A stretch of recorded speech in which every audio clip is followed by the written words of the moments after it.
Hey, Rachel. Hi, Brianna. Thanks so much for joining us for 65 Questions. My pleasure. So what is CHC? CHC is the Campuswide Honors Collegium, which is UCI's honors program. What about CHSC? CHSC is the Campuswide Honors Student Council, which is the honors program's student council. And how long have you been involved? I've been in CHC since freshman year, and I joined the student council as a sophomore. What's your favorite thing about the CHC? My favorite thing is how genuinely friendly everyone is. You can tell that everyone really is excited to be there, and they're so passionate about everything they do, and it just really shows. And how'd you hear about it? A high school counselor. What was your first leadership position in CHSC? I started out as a design chair. And what is your current role in the CHSC? I'm currently the president. What's the process for becoming president? So there was a nomination process from within the student council, and then I delivered a speech, and from there elections within the general public of CHSC.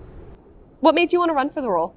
I didn't initially want to run for it, but after several people nominated me, I decided that it would be a good idea to combine the passion that I already had attending the events and to just turn that into a more leadership-oriented role. What are some of your responsibilities and platform goals as president? So as president, I help oversee the event planning and execution that our committees do, and I run the weekly meetings, and I also work closely with our honors advisor, Darren, to make sure that communication is going well. And then in terms of platform goals, I just want to make sure that we're all honoring the intersectionality of everyone's identities. And what's the most difficult part of this position? I'd say the most difficult part is keeping track of emails, because a lot of times when you're reaching out to students, they don't respond or because they forget or they're very busy. Do you like it so far? Yes, I really love it. And what's your most memorable experience that you've had with fellow CHC students? I would honestly say coffee hours, because I feel like I started participating in it every week during quarantine, and a lot of students will say that it's very different from coffee hours in person, which is true, but also one thing that remains the same is that everyone there is really excited to talk to you and become friends with you, and I feel like I made a lot of important friendships just from attending coffee hours. And in one word, what's it like living in the honors dorms? Exciting. What's your favorite honors-specific event you've participated in? I would say Battle of the Brains, which is CHC's annual trivia tournament, and it's our biggest event, and it's super duper exciting. And do you have any idea what you want to do for your thesis project? I don't specifically yet, but I do know I want to work within English. And how's the process of planning a potential project been going for you? It's been very intentional, just paying attention to the sort of research that professors like doing, and when I take their class, just actively thinking about if that's something that I would be interested in pursuing further. And we also know that you're a peer academic advisor for the School of Humanities. What's the most common question you have to answer as a School of Humanities PAA? The most common question is honestly telling students where a certain classroom is, or even the restroom. What's your major in the School of Humanities? I am an English major. When did you decide that you wanted to become a teacher? I decided when I was a kid, but in between, I also had some other dreams. I, at one point, wanted to work at the zoo. At another point, I wanted to sell fish for a living. What is the coolest teaching practice you've ever had a teacher or professor do that you hope to implement in your classrooms?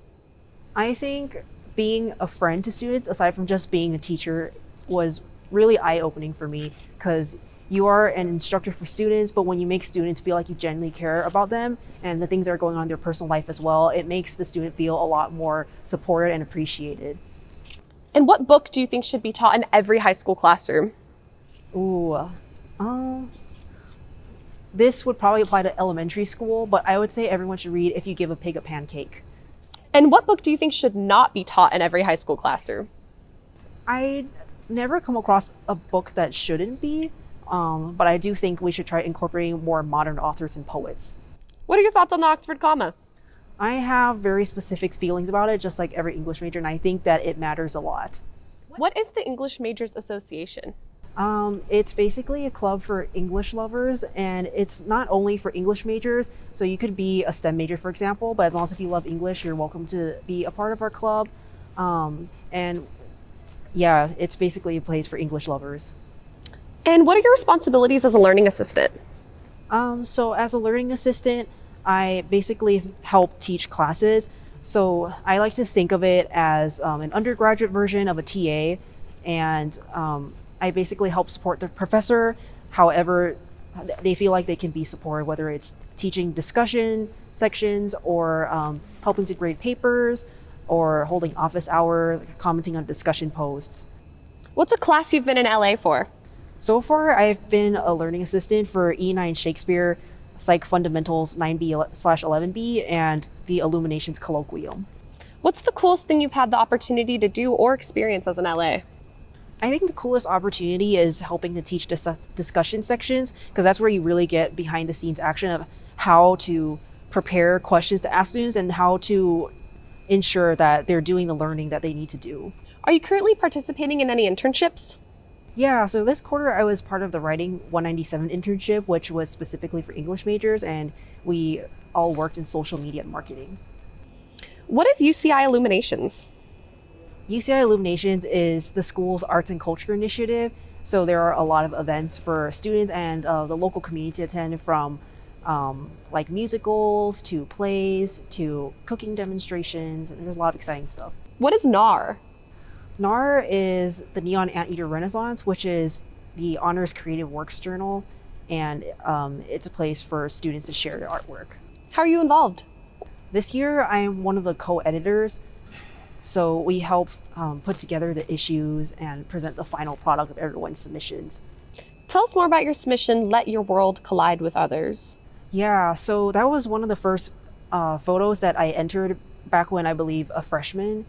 And it was a very pivotal moment for me because that's when I started to gain more confidence in my artwork, and I started to realize that, I can have a voice through art, and I felt very inspired to do the same for other students by applying to be part of the NAR staff.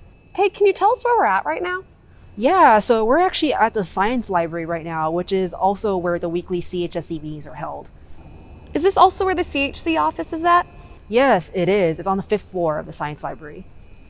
Great. We'd love to get to know a little bit more about you personally, so here are a few quick-fire questions. Are you ready? Yes.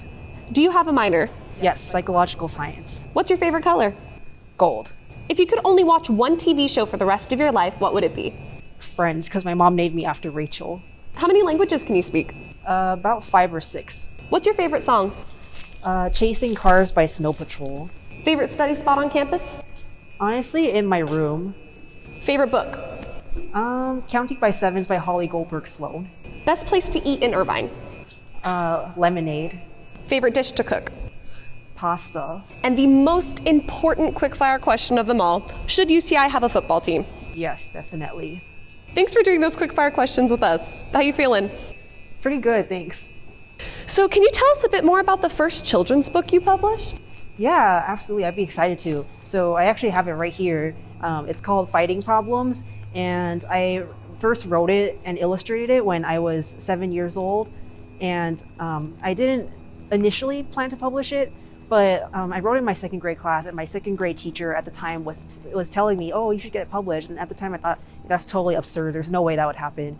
But 10 years later, I was 17, and that idea suddenly popped into my head again. And I thought, maybe this would be a good idea. And so it took a lot of work and just research, but it eventually happened. And ever since, I've been publishing my children's books on Amazon, and it's a very exciting opportunity. Do you like photography? I do, yeah. What sparked that passion for you? I tend to have a very bad memory, so when I travel abroad and stuff, I have a hard time remembering the places I've been to. So I think photography is a really great way to capture the memories while I'm on trips, so I can look back at them and remember. Rachel, Hi. I see you're the author for these books that I just got. Yes. Could you explain more about them? Yeah, absolutely. Okay. So this one is the Spanish version of Fighting Problems, called Problemas de Lucha. And yeah, I see you also have some other books so there. I got this, Friendship Problems, and 2 other books, same books, but in different languages. So Yeah. want to go through them? Yes, absolutely. So this book is Friendship Problems, which is the sequel to Fighting Problems, and I wrote and published it last year. during quarantine, and it's a continuation of the same story, featuring the two horses, Horsey May and Sullivan Horse, except this time there's the addition of a new friend. And so this book is about how to navigate friendship problems, which is especially important for kids when another friend comes into the picture. And sometimes there's the problem of like ownership and like the idea just you can have more than one friend. And here is the Spanish version, Problemas de Amistad. So it's the same book, but in Spanish. And then there's also a French version for kids to read. It's called Problème de Amitié. And yeah. Awesome. And if you could describe in one word for each of the books, what would it be?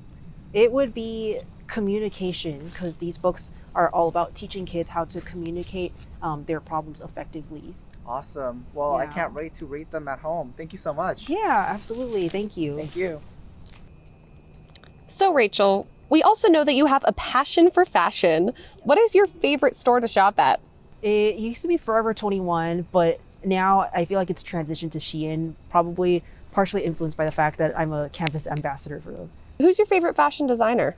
Definitely Tommy Hilfiger, and his homes are also very interesting. You have to check out his house tours. What does fashion mean to you?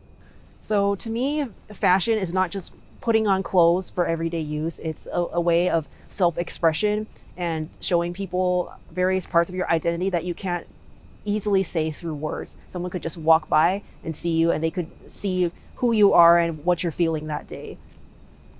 Are you interested in personally sketching potential fashion designs? Yes, I am. I don't do that as much because I'm busier, but when I was a kid, I really enjoyed sketching designs in my sketchbooks and just imagining what they would look like in real life. How about modeling? I feel like I would not be as good at that, although I do enjoy just wearing my outfits and walking around every day. And since we're in the holiday season, I do have to ask, what is your favorite holiday song? Yeah, my favorite holiday song is actually I Want a Hippopotamus for Christmas, the one that's originally sung by that girl. Can you sing a snippet of it for us? I am bad at singing on camera, but I would love to. All right, what is the biggest challenge you face as a person of color and ally of LGBTQ+ in leadership? Yeah, so I feel like that's something that we're still working with, but it's really important to recognize the intersectionality of everyone's identities, where there's not just one part of us, and there are a lot of parts of us that make up who we are, and that's what makes us really unique and beautiful. So I think it's really important for everyone to be educated on what all those different components are of someone's identity, and to learn about it and actively respect it. And one thing that I think organizations have been really great at doing is writing land acknowledgements so that we can all be very aware of the land that we live on and the fact that Native Americans were here first. What's your proudest moment as a Taiwanese American? I think my proudest moment is getting people to try Taiwanese food, and I always recommend pineapple cakes to people. It's a really popular snack in Taiwan, and a lot of people haven't heard of it, but when they try it and they say that it's really good and they want to try more, I feel really proud because I feel like I've gotten them hooked on it. In one sentence, what is the biggest lesson you've learned from your time as CHSC president so far? I've learned that it's very important to learn about what a person does outside of their role within the organization, because there could be a lot of things going on in someone's life that affects their work, and it's important to recognize all of who they are and to learn how to best support them. What do you hope to see yourself doing next year at UCI? So I hope to continue working within all of the organizations that I'm part of, and obviously also my research for CHC, and hopefully, if possible, I can teach a class. How about after graduation? After graduation, I want to go on to grad school and pursue a PhD in English, and then after that, I hope to eventually become an English professor. And if you could describe your UCI experience using one word, what would it be? I would say very eye-opening. Thank you so much for joining us today, Rachel. It was amazing having you. Thank you. It was a pleasure. Thank you for having me.